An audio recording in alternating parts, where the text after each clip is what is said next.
m'appelle Jean-François Bézot, je suis docteur en pharmacie, biologiste, spécialisé en biologie fonctionnelle pour l'optimisation de la longévité et l'amélioration du bien-être. Voilà. On le sait scientifiquement, l'intérêt des oligoéléments, des vitamines et maintenant de ce dont on parle de plus en plus, les acides gras polyinsaturés, à savoir la famille des oméga 3 qui nous permettent d'améliorer nos possibilités de charge cognitive, donc de mémorisation. Au réveil, 70% de notre corps c'est de l'eau, il faut donc s'hydrater. Donc envoyer déjà un enfant hydraté à l'école. Alors c'est déjà boire au moins 2 grands verres d'eau le matin, serait salutaire. Ça évite les déshydratations, source de déconcentration cérébrale. Après, il faut réapprendre à se nourrir, avoir une hygiène alimentaire. Donc le matin, le petit déjeuner doit être un vrai repas.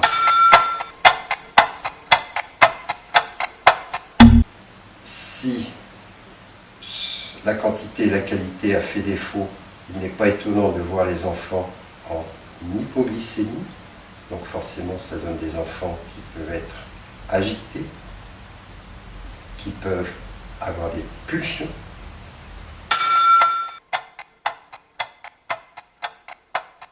Beaucoup d'enfants peuvent être intolérants au lait, ce qui va leur provoquer des signes très simples de ballonnement, de borborée, c'est des enfants qui vont faire du bruit, donc qui risquent l'éviction scolaire pour ça, et c'est surtout des douleurs abdominales qui provoquent une inflammation digestive.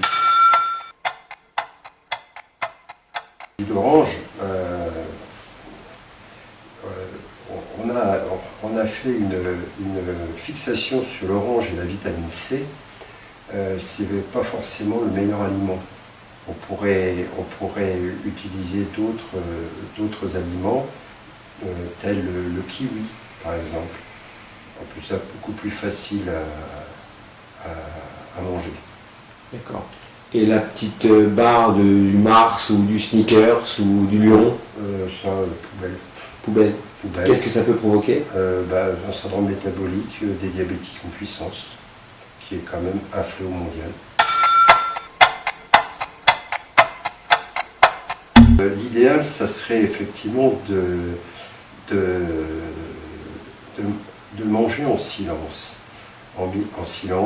pour déjà prendre conscience des goûts, apprécier le temps de la mastication, puisque le premier temps de la digestion, c'est l'action de ce qu'on appelle une amylase, c'est une enzyme digestive qui agit au cœur de l'aliment, et un aliment qui n'est pas digéré, déjà à ce niveau-là, va se comporter comme un corps étranger, avec des incidences néfastes pour notre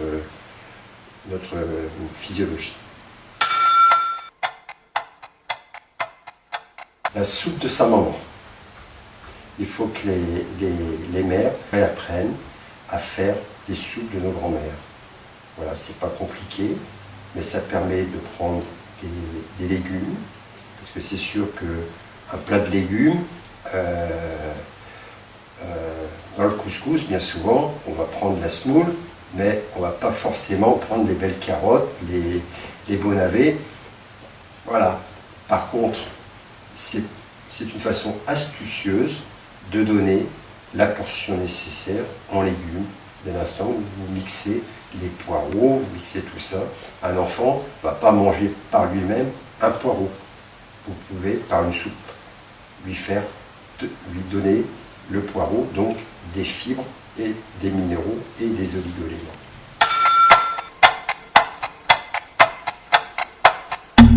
Il faut absorber des acides gras. Donc il faut essayer de prendre des céréales. Je conseillerais un muesli.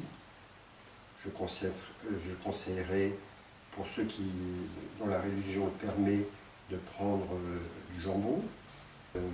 Voilà, des œufs pour ceux qui le peuvent. Voilà. C'est-à-dire, ce que vous entendez par là, c'est pour ceux qui n'ont pas d'intolérance aux œufs. Voilà, tout à fait. Faire un vrai repas